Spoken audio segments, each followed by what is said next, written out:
The Clear Pill, Part 2 of 5, A Theory of Pervasive Error, The American Mind. By Curtis Yarvin, a.k.a. Mencius Moldbug. Narrated by Skeptical Waves. This essay is the second in a 5-part series. Each part stands alone, but we welcome you to read Part 1 here. Eds. Pervasive error is any systematic and significant distortion of thought that impacts the whole discourse of a civilization. Folk superstitions do not qualify. Fashion flows downward from social elites. Genuine pervasiveness must compromise the elites. Elites also disproportionately participate in governance. In historical cases of pervasive error, we often see a sovereign ideology. We can expect our theory to somehow touch on power in the state, which is as far as we should go in expecting. We can only build a useful theory of pervasive error by working carefully forward from axiomatic principles, not backward from observed reality, thinking logically, not scientifically. I know this is weird. Let's start by justifying this unconventional methodology. The wrong way to think about pervasive error. When exploring what we think may be pervasive error, our reflex is to reason inductively, from phenomenon to proximate cause to ultimate cause, like a criminal investigation, at least on TV. Since we live in a scientific society, thinking scientifically, or trying to, is always our first reflex. This alone suggests that inductive investigation of pervasive error is fruitless. Error vulnerable to the normal response would not be pervasive. In case this is too clever, let's imagine a best-case scenario. Blessed by a sudden inheritance, you fund professional parallel investigations of many plausible errors, all performed to the most thorough forensic standards. You obtain secret documents galore. And you get striking positive results. Just amazing stuff. Bigfoot killed JFK, and that's just the start. You start putting out this material. Alex Jones, Oliver Stone, and John McAfee come to your house. They stage an intervention. They're all like, "Man, we love you. You gotta cut back on the DMT." But you're completely sober. You have simply blown their little minds. You must press on. And what is this mind-blowing success by you? You have learned only one thing, that pervasive error is real. Weren't you already pretty sure of that? So what have you learned at all? Are you any closer to finding one simple cause for all these anomalies, to explaining them? Why did Bigfoot kill JFK? Do you actually have any kind of positive history at all? Since you weren't looking for one, you probably didn't find one. The normal temptation is to stop at some contradiction, some rip in the good blue canvas of the sky, and seek no cause at all, or worse, seek cheap, flashy causes of little or no veracity. Evidence is not understanding. Evidence is only a question. A question is not a description. A mystery is not a history. By investigating backward, you end up just detecting pervasive error over and over again. You become a car alarm. Perhaps you expect this right to summon some higher power. It will certainly not summon the police. Your results are not even useful for evangelism. Before it, the infidels were blind, they thought everything was fine. Or worse, they thought you were the problem. And after? Were you the first to lead this horse? Wouldn't he have already started drinking? The horse is already in the water, to his hocks, you will drown him before he drinks, before that, he will drown you. This is not the way. The right way to think about pervasive error. So let's avoid the factual question of whether modern pervasive error exists. Instead, we'll ask a theoretical question: if pervasive error did exist, what would it look like? How would it work? What would we expect its effects to be? A well-formed answer is a constructive proof. We reason forward from ultimate cause, to proximate cause, to phenomenon. The way to explain error is to design error. Once such a design for error is clearly presented, anyone can compare it to the reality they think they see around them. If they see a match, they have an explanation. If not, maybe there is some other explanation. Or maybe there is no error at all. In the end, everyone makes this call alone. Your horse is a horse. Eventually he will get thirsty. Dissecting the platypus. Before us lies a hard problem. Let's start with some practice. The living need gentle handling. The living resist philosophy. History is a cadaver, we can slice it as we please. Even if all we have to dissect is a chimp, a dog, even a platypus, there is no better training. One recent and straightforward example of pervasive error is the Gleichschaltung. Perhaps track aligning would do, or just coordination of the public minds of totalitarian regimes like the Third Reich and Soviet Union. In both Nazi Germany and the USSR, the public mind was under the administrative control of the regime. Every idea that opposed the state was opposed by the state. These were jungle states. What other law does the jungle decree? As Stalin said, ideas are more dangerous than guns. We do not let our enemies have guns, why should we let them have ideas? You may have seen some arguments for idea control lately, each some soft-lipped version of this. Since Stalin couldn't be more right, it's unsurprising to see his logic resurrected. But the systematic annihilation of seditious truths is only the simplest form of pervasive error in the 20th century total state. Gleichschaltung is not censorship, not just a Boolean function. The words on the page are not merely cut or blacked out. Power does not only delete the text. Power edits it. In the track-aligning total states, power bent every thought that could be bent to serve it. The mark of the Orwellian state is not just the absence of truth but its displacement by lies. As the lies are optimized, they grow increasingly alike. Reality, as in the late Soviet Union, becomes one dirty, gray delusion. A puzzle in authoritarian track aligning. One puzzle in the study of pervasive error in the total states is the wide variance in their morbidity and mortality. Sometimes the condition is quite lethal, in other cases, much milder. One extreme data point is the Lamarckian biology of Lysenko. How can even biology be politicized?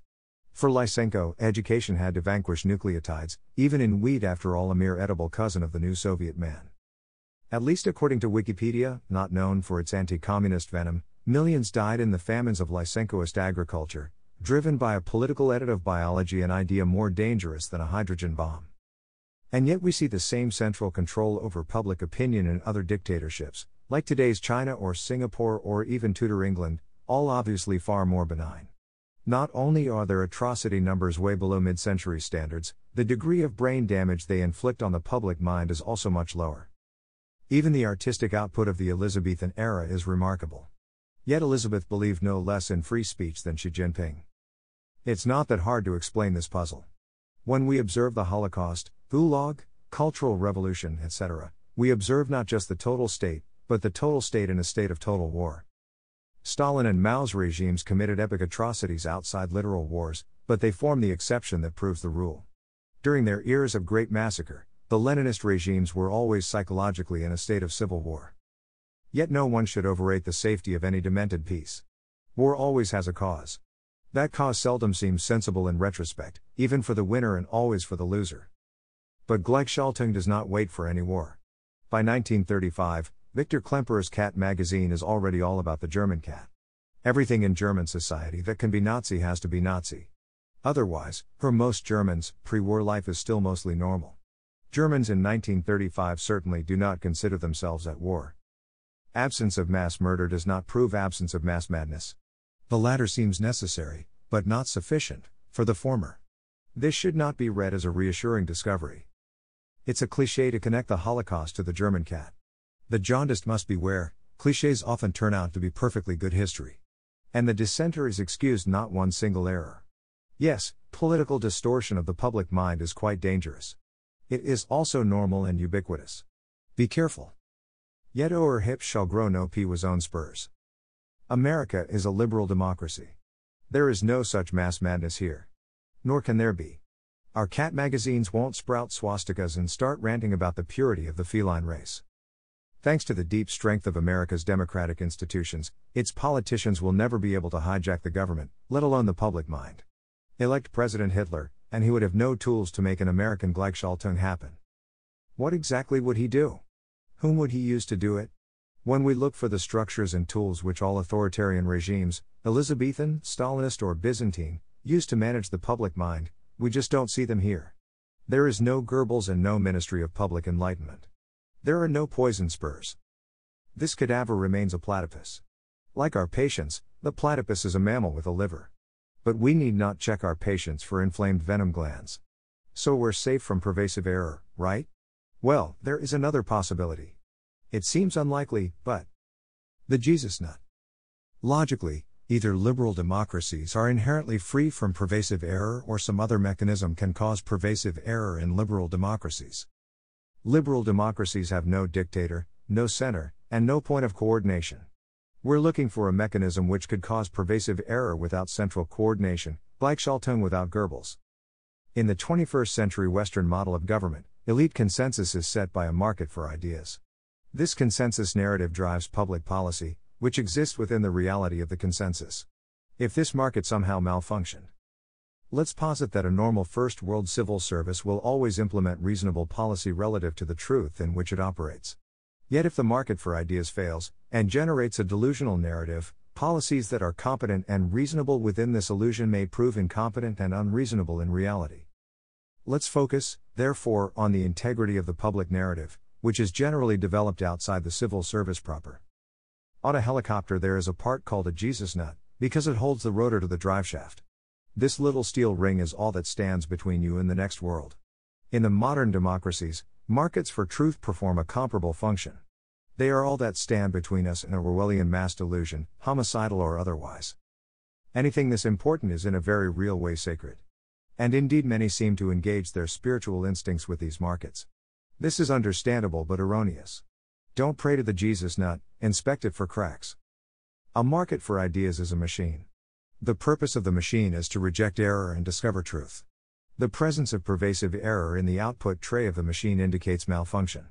This malfunction is an engineering failure and can be debugged as such. No mystical sentiment at all needs to be engaged. Debugging your truth market. Suppose your truth market, once an infallible oracle, is spitting out buggy truths. Sensible plans made within its narrative seem to always fail, often while idiotic plans that contradict it succeed. While you don't have an isolated parallel market to test it against, you suspect your bureaucrats may be driving in Vegas with a map of Reno. It is always better to debug forward. What could be causing such a bug? How can a free marketplace of ideas, uncoerced by any ministry, still generate pervasive error? Let's work systematically through all the ways the device could fail. The most obvious and common failure mode in any truth machine built on the wisdom of crowds is a failure in crowd quality. Fortunately, our democracy has this problem covered. But let's step through the code anyway. A marketplace of ideas is a Darwinian system. It evolves what it selects for. It selects for the collective taste of its audience. A critical consensus is only as good as the critics it's made of. Magical thinking in this space is common. Crowds can combine and purify knowledge they have, not summon knowledge they lack. A crowd of random farmers will do a great job of assessing the weight of a bull, less so of assessing the contribution of a physics paper. Mastering somehow its egalitarian qualms, our society has made a beautiful exception for the tyranny of prestige and the rule of experts. It never asks farmers what they think of physics papers. The crowd quality problem is a real problem, but a solved one, mostly. 20th century democracies took a simple approach to ensuring the quality of their truth markets. They separated public opinion into two tiers, informed and instructed. In many ways this sensible architecture, roughly as old as the New York subway, is still functioning perfectly as designed. Informed public opinion is the consensus of the upper tier, the best generalists, who only trust the best experts, therefore, the best experts themselves. Instructed public opinion, in the lower tier, goes to school and then watches the news, receiving a basic but lifelong education in informed opinion. Many kinds of instructional failures can interrupt this process. As we said at the start, these don't concern us here.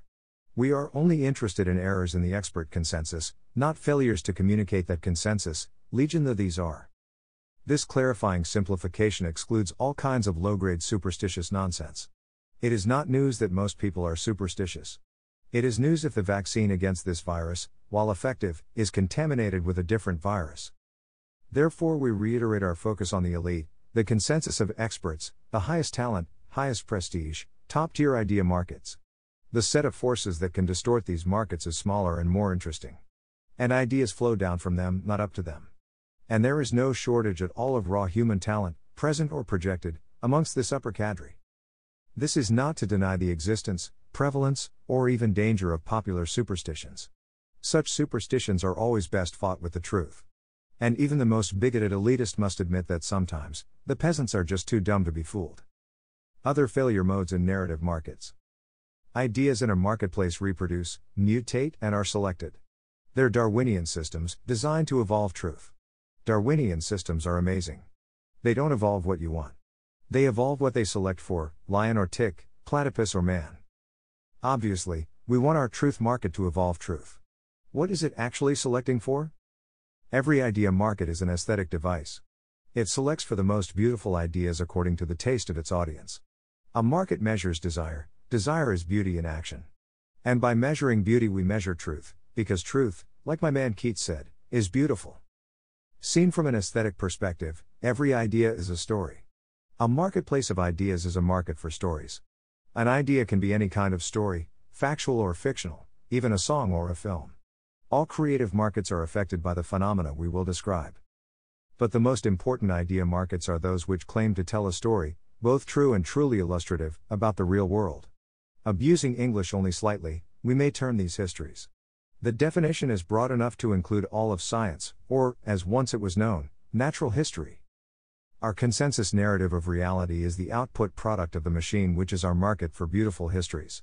From the perspective of our collective epistemic security, the integrity of this mechanism is of the highest possible importance. It is easy to see the exploitable vulnerability. Is a market for beautiful histories always a market for veracious histories? Yes, because truth is beautiful and lies are ugly. And, no, because other qualities might also be beautiful. These qualities cannot cancel the Keats effect. But if they could overpower it, the result would be a beautiful lie. An idea market can only measure truth by measuring beauty. If beauty is not truth, we assume beauty is truth plus white noise. Given a sufficiently large audience of high average quality, these individual quirks of taste will cancel out, leaving only the consistent, high-quality truth promised in the brochure. This assumption had better be true. If deviations from truth are not white noise, but their own coherent signal, averaging will not filter them out at all. These signals will pass through the market and emerge in the output, competing with truth. Any such competing aesthetic signal is an attack vector on the integrity of any truth market. Only beauty can be measured. Any divergence between truth and beauty can be exploited. Competing aesthetic signals are why, even once some crowd selection mechanism, typically some kind of career tournament, filters for almost magical levels of human talent, the wisdom of crowds still isn't magic. How pretty lies work. Let's call any source of beauty that's unrelated to truth an aesthetic tilt. So we can speak of a tilted truth market, which risked producing not true histories but just pretty lies. Let's look a little closer at how pretty lies work.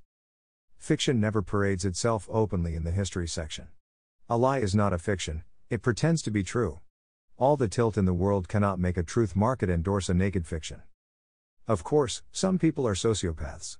They actually find lies inherently pretty, useful, or both. Sociopaths are rare and hard to wrangle, and it is hard to imagine a pure audience of them. There are always enough sociopaths to fill a niche, never enough to fill a room. So it is hard for sociopaths to sway a market. If you imagine that there is some party, tribe, class, or nation of sociopaths, this is very sad and you should stop. Truth is inherently beautiful. Lies are inherently repulsive. A market for histories works by following this aesthetic slope toward truth and away from lies. A healthy truth market is a skeptical market, it loves nothing more than exposing lies by expounding truths. A market for histories works by using its critics' aesthetic attraction to truth to distinguish truth from error. The mirror image of this aesthetic is the repulsive quality of deceit. Yet skepticism itself, though logical, is an aesthetic process. The skeptical process, implemented by the brain, must still be inspired by the nose. We always start by smelling the lie. Pretty lies, exploits in the market for truth, succeed by disabling our skeptical defenses. The converse of a pretty lie is always an ugly truth.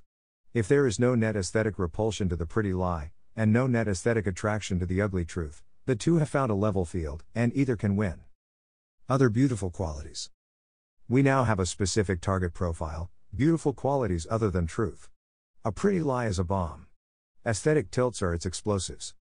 An aesthetic tilt is always and everywhere an emotion. Even the most erudite of experts are no Vulcans, they feel the same emotions, sporadic IQ-linked autism aside, as all other humans. Experience and intelligence are at most peers of emotion, never its masters. Let's explore two qualities that can aesthetically tilt truth markets. They're both emotions. We'll use the Greek words for them, thymos and pistis. We'll call the stories that evoke them thymotic anthems and pistoic formulas. In case this is too much Greek for one meal, thymos is somewhere between ambition, honor, and vanity, and pistis between loyalty, fidelity, and servility. And the two, though logically distinct, are closely related. As we'll see, most real exploits use both. 9 times out of 10, show me a malfunctioning truth market, and I'll show you an output tray clogged with sticky anthems. Some of these anthems will be good and sweet and true, all of them will be sweet. Our political sweet tooth is the crack in the Jesus nut. Yet sweetness is no inherent vice. We need constant reminders that our competing aesthetic signals are not opposed to truth. They are only unrelated to truth. Sometimes, they even align perfectly with it. Probably there are as many pretty truths as pretty lies, possibly there are more. The market will embrace them more avidly than they already deserve. Everyone has some friend who deserved to succeed and did, but not because they deserve to. Whatever. The real issue is those who win though they deserve to lose. Thymos, the desire to matter. A long time ago in a galaxy far, far away, in 1936, to be more exact, some dude named Dale Carnegie wrote a book called How to Make Friends and Influence People. Mr. Carnegie's little book outsold the Bible for years, so maybe there was something to it. Perhaps the most important principle of the book, which it's not unfair to call Carnegie's law, is that people like to feel important. To make people like you, make them feel important. Con men know it well. Thymos is the natural human desire to be important. Power and importance are synonyms. No one important is not powerful. No one powerful is not important. The Greeks divided the soul into three parts. Let's call them logos, eros, and thymos, reason, sexual desire, and political desire. Reason is peer, not master, to these two fundamental needs. The public mind seems mostly safe from eros, a private urge. Could we imagine a lascivious regime? History has here and there flirted with this hellish vision. But eros will always make a good analogy for its fellow lust. For thymos is ubiquitous today. We see it in everyone who wants to change the world or make an impact, or simply to matter. Thymos is meaning. The desire for meaning is ambition, a universal human instinct. An anthem is any story that satisfies thymotic desire, a story that makes you feel important. Carnegie's law tells us that people will naturally find anthems beautiful. 4. Anthemic themes. As literature, the anthem is a genre, like romance or noir. While an infinite number of romance novels can be produced, the entire genre is built on a quite finite list of themes. The same is true for the anthem. Let's look at 4 anthemic themes: victory, punishment, rebellion, and largesse. This set may or may not be complete. Victory is the theme of taking power. An anthem of victory is a tautology. If winning isn't important, it isn't winning. If it is, it leaves you more powerful than before. Punishment is the theme of enforcing power. An anthem of punishment is an excuse for cruelty. What could be sweeter?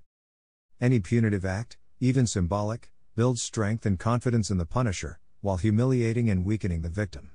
There is little a chimpanzee enjoys more than forcing another chimp to suffer. Our cousins may share a sense of right and wrong. Surely, as they bite off some rival's balls, they feel they are imposing justice. They certainly feel important. Rebellion is the theme of disrupting power. To destroy another's power is inherently a demonstration of power. To use or show power is to gain it. The disruptor need not hope to gain, nor even be a subject of the power. Rebelling from the inside is insanely dangerous. Helping other folks rebel is almost as exciting, and a lot safer. Largesse is the theme of building power. Power is made of social obligations. The way to build social obligations is to help out other folks for free, in cash or in kind. Suppose you transfer some value to another person. If the transfer fulfills or creates a legal obligation, you are doing business. If not, you are a patron. Where largesse is infrequent, unpredictable and unnecessary, the obligation it creates is merely social. Once largesse is regular and necessary, the bond is also economic. These bonds blend fluidly together into an instinctive patron-client relationship. Even the English word lord comes from the Saxon laford, or loafguard. Lord is he who secures your carbs. To be strong is to have an army. To rise, become a loafguard, who feeds an army, commands an army. A tapestry of anthemic themes. Anthems often combine multiple themes. For instance, here is a thought: let us rob Peter to pay Paul, but take no cut. With no cut there is no direct gain, so this is not an anthem of victory. But we are still punishing Peter, not by robbing him, which would be wrong, but by imposing a fine that he owes for some misdeed. We are still bestowing largesse on Paul, not as an undeserved windfall, but a repayment of some debt he is rightfully owed. We cannot literally say, or even think, that we are getting our rocks off by hurting Peter, and feeling big by patronizing Paul. But if we find a history that narrates Paul's injustice and Peter's crime, we will find it beautiful. This is history that matters. This is how thymos, ambition, contaminates logos, reason, letting a truth market select for and evolve mere pretty lies. Vanity, empathy, and mimesis. Still using the same example, let's take an even deeper dive into the psychology of an anthem. Neither the creator of the above history nor its consumers think, unless they are that rare sociopath, that the goal of the act it proposes is to gain power over both Peter and Paul. This intention is the farthest possible thing from their minds, which are not operating on a Machiavellian level at all. If normal people, they are quite sincere in their literal voices. Of course, they sense some passion amidst their reason. Of course, they attribute this tingle to a different emotion, agape, meaning charity or empathy. Unlike thymos, agape should not contaminate logos, because it is altruistic to implement altruism logically. This is a nice theory, leading to the world of effective altruism, but, of course, vanity has nothing to do with empathy. Agape see entre thymos. The power of thymos to mimic agape makes it easy to see how both sides think they're about to fight the zombie war. Other humans who fail to respond to the songs of empathy that move all normal hearts must be cold, inhuman, even evil. Zombies must be fought with the cold fury of zombies. Thus both sides see themselves as humans against zombies. But how can we tell the difference? Agape is real. But it works by different rules. The natural instinct of social empathy is never uniform. It always declines with social distance. It is therefore clannish, tribal, and nationalist. In ancestral humans it tends to decline past zero to antipathy, often homicidal, by the nearest natural border. For 1,000,000 years the young men would kill male strangers on sight, as chimps do. Ours is an absolutely awful genus. This natural social instinct can be harnessed in civilized governance. It cannot be ignored, it should definitely not be used as is. That truly uniform human agape, not clannish or tribal or nationalist, can be defined, we do not doubt. Uniform empathy is certainly not the emotion of a chimp. It is the emotion of an angel, or at least a saint. Saints exist. Anyone can design a constitution for them. All must quail before the zeal of any constitutional engineer who declines to design a machine for the sinful customers as they are, instead designing one for the nation of saints that after their imminent spiritual revolution they must become. So we are doubly justified in suspecting that most purported empathy contains at least some dose of ambition. Most wasabi is dyed horseradish. Most people who taste real wasabi prefer the horseradish. True empathy has its charms, it makes dubious political mortar. Ambition is just a better building material. Not only is it much cheaper, it's usually more attractive. Thymos, shameless as any desire, is happy to burrow into either form of empathy, instinctive or saintly. Instinctive empathy is naturally beautiful, saintly empathy is supernaturally beautiful. Since thymos too is beautiful, either makes an excellent disguise.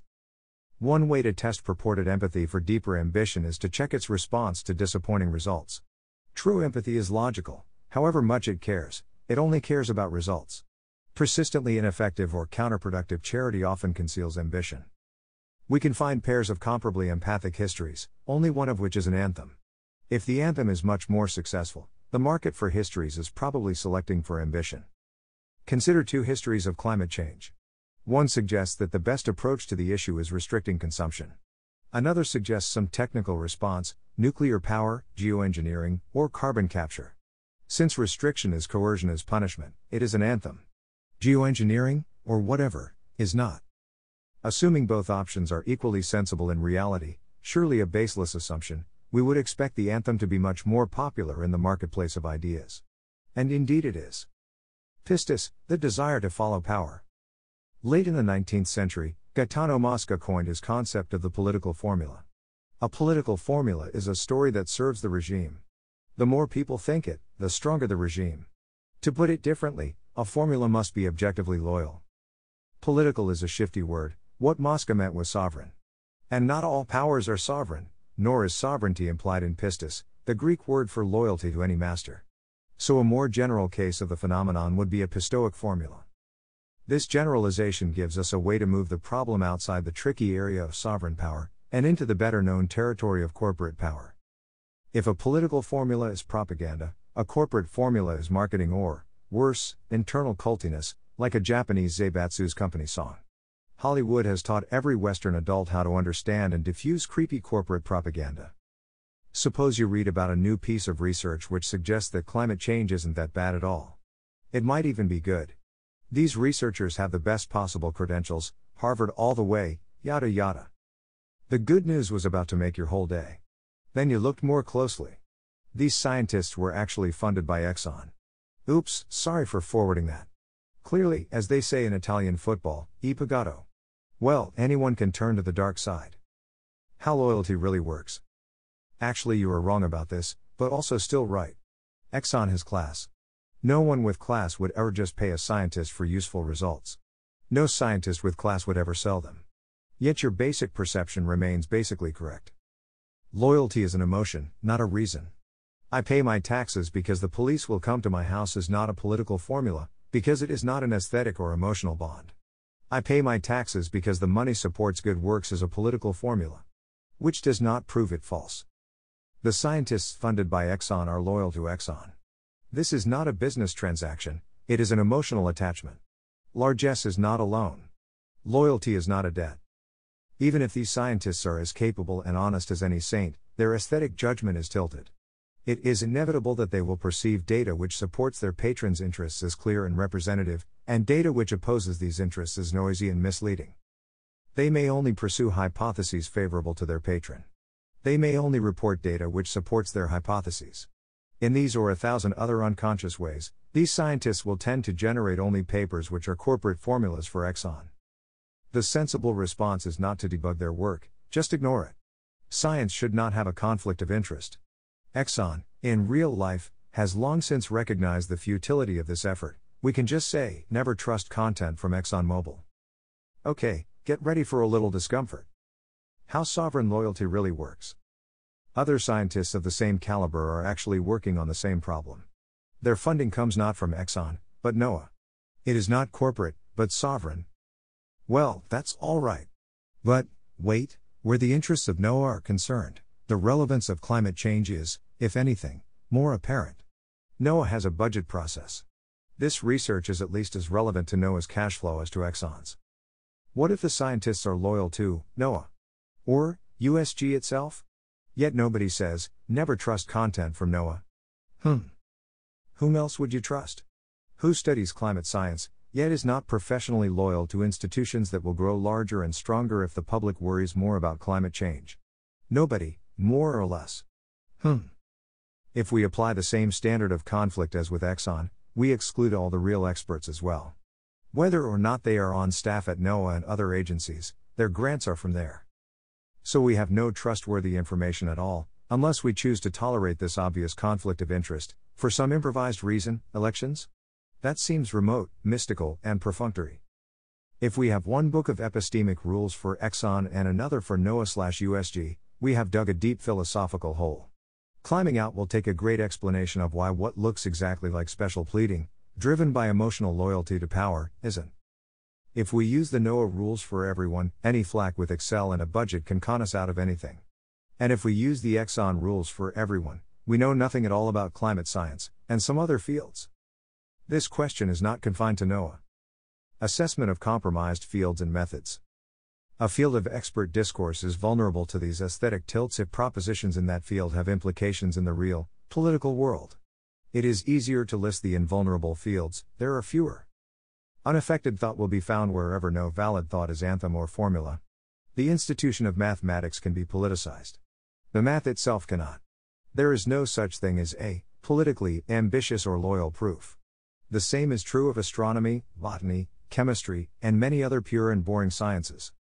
In our old friend the totalitarian platypus, the same fields tended to be immune, with occasional bizarre exceptions that prove the rule, like Lysenko's biology or German physics. When we look at the entire Soviet Academy, we see that Soviet math, Soviet physics, Soviet chemistry, etc., is just science maybe with slightly lower critical standards. But Soviet history, etc., is thoroughly contaminated and generally worthless. This is because history has political implications and math does not. While all the details are different, we now see in principle how this entirely decentralized and spontaneous order, an invisible hand not benign but malignant, an invisible fist can distort the public perception of reality no less effectively than the visible fist of a classic centralized despotism. If we generalize across man and platypus, democracy and dictatorship, we see power in its full complexity. Power is a magnet, it bends truth both ways, it can both attract and repel. It can push the filings around, it can also pull them in. One regime bans newspapers it doesn't like, another subsidizes newspapers it does like. One represses thought, another seduces thought. The former is uglier, the latter, more deceptive. The outcome is the same, Every thought that can serve power does. TLDR, we actually know nothing about anything, except math and super hard science. Very cool. Assessment of compromised markets and minds. The climate change hypothesis is a winner in two separate information markets, the market for scientific consensus and the market for public opinion. These different markets have different interpretations of loyalty. Within the academy, the presumed loyalty is to science as an institution whose interests need not be perfectly aligned with those of science as a mission. Across the public, the presumed loyalty is to the regime, to power as a whole. Of course, scientists are also citizens, and this tilt can also affect them. Thus, the anthemic and punitive nature of global decarbonization is peculiarly attractive. Power is muscle. Rest softens it, action hardens it. Power is only as strong as its last act. Power loves to act. Therefore, it loves any reason to act. The story of climate change is such a reason on the grandest scale. Those loyal to power will see it as a loyal and therefore beautiful story, tilting their aesthetic sensors and potentially distorting their critical judgment. Here we see just how blissful the union of thymos and pistis can be. Ambition and loyalty may contrast, they do not conflict, the contrary, they fit together like burger and bun. Most anthems serve power, most formulas imply status. An anthem is a way to feel important. A formula is a way to support the government. Therefore, a formulaic anthem is a way to feel important by supporting the government. Moreover, let's remember our focus on informed elite opinion, not popular educated opinion. By definition, both the need for status and power, and any contribution to actual political decisions, are hallmarks of the gentry, nobility, or governing class. Therefore we can say, an anthem is a way for the ruling class to feel important by supporting the government. Political instinct, from biology to history. So far we have focused on individual emotions. All collective thought and action is made out of individuals, no society has any magical extracorporeal gestalt.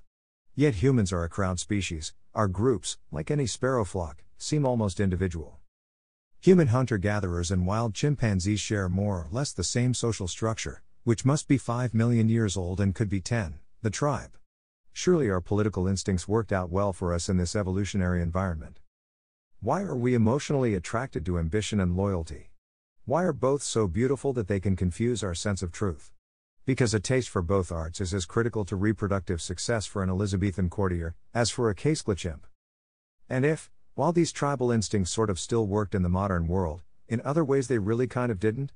This would be so consistent with many of our little biological woes. Is our taste for politics so different from our taste for sugar? Instinct is not intelligence. No hard-coded program is perfect. But in a stable adaptive environment, an instinct that fails systematically will have long since been revised by evolution. In the tribal world, not only were political instincts like loyalty and ambition productive for us individually, they also tended to work out well collectively for the tribe.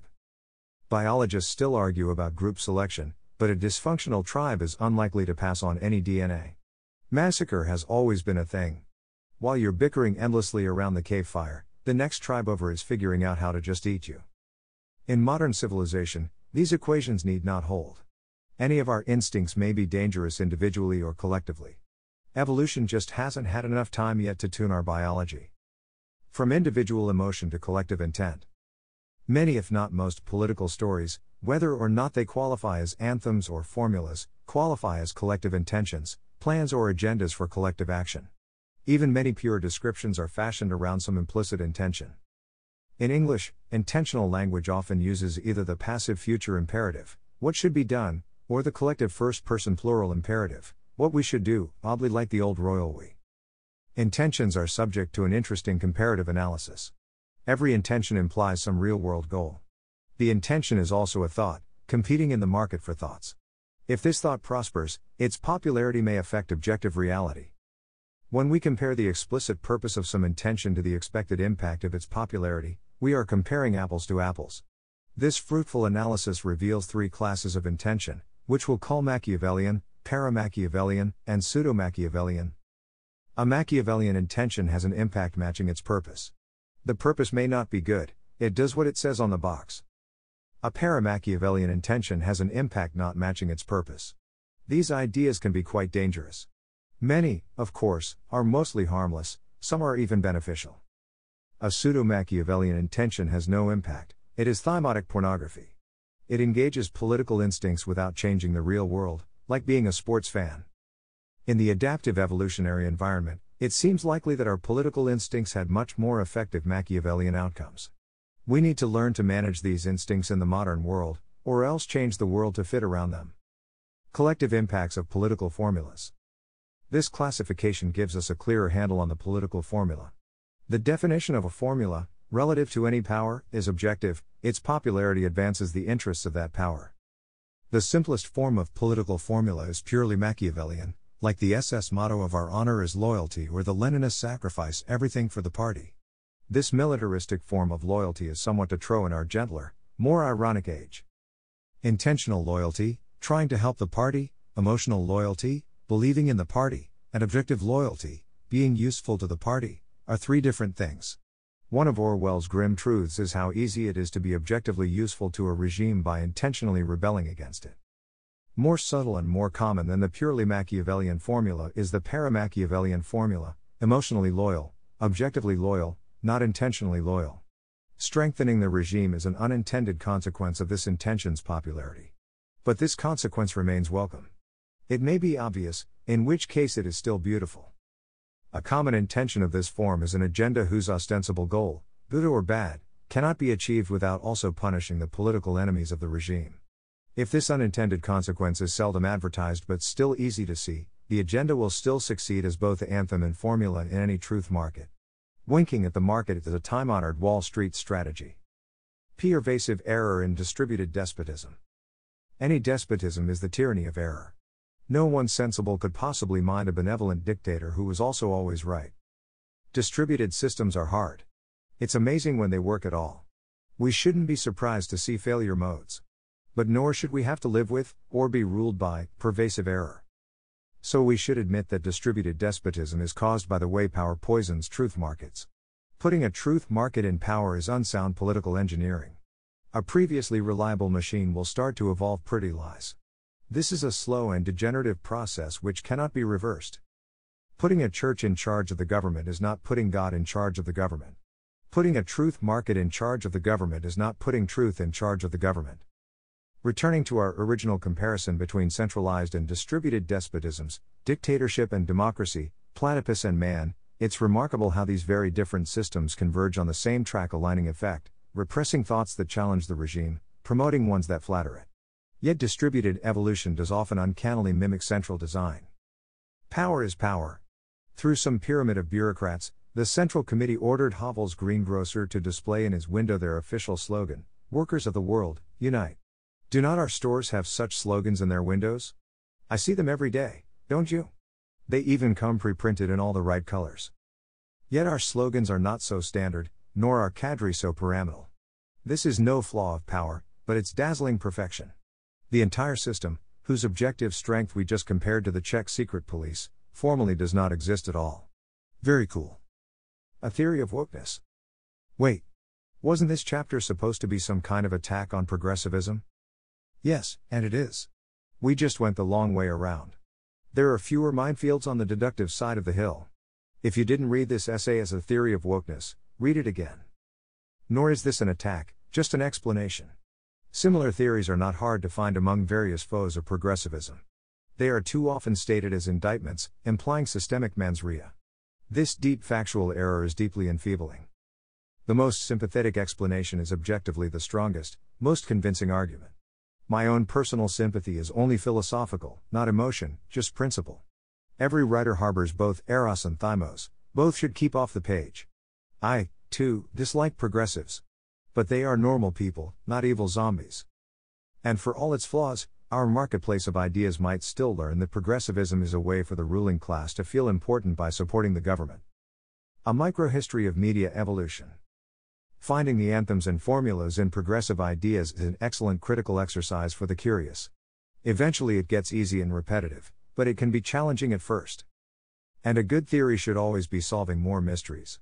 The explosion of progressivism in the early 10s is coincident with the rise of social media. The two are probably connected. How? It's a good excuse to trace the evolution of woke. The story starts with two concurrent trends, the shift from site-based to social discovery, and the rise of new media sites that connected analytics directly to their editorial process. While these changes did not increase the competitive advantage of woke anthems in the news, they vastly increased the evolutionary efficiency of the market. The inscrutable algorithms instantly sensed the latent power of wokeness, and amplified it, and as it was amplified, it excited further market demand. The evolution of ideas, once a lazy ripple of views and reviews, had become an instant viral loop. Darwin started grinding up his Adderall. It is still not easy to predict the future of the progressive century. It did not start in 2012. It will not end by 2022. It may not end by 2102. History, always contingent, is full of endless dry stalemates and sudden, sickening turns. Yet it never hurts us to learn more of its causes and its patterns. The long cycle of truth, power and error. We end, for now, with a paradox on a long horizon. Consider this cycle. The intellectual command economy rules. Public opinion is directed by a dogmatic bureaucracy, rife with pervasive error, systematically incapable of changing its mind. An unofficial free market for truth evolves. This market cannot be poisoned by power, because it has no power. It develops a higher quality product than the official narrative. A new epistemic elite arises. The old intellectual bureaucracy, smart enough to sense its own inferiority, hands power to the new truth market. A new golden age begins. Dogmatic bureaucracy returns. Slowly and inevitably poisoned by power, the once vibrant civil society slowly ossifies into a dogmatic bureaucracy, evolving more and more pretty lies until pervasive error is again the norm. Western civilization has been repeating this story over and over for roughly the last half millennium. At each step in the cycle, there is no clear way to prevent the next.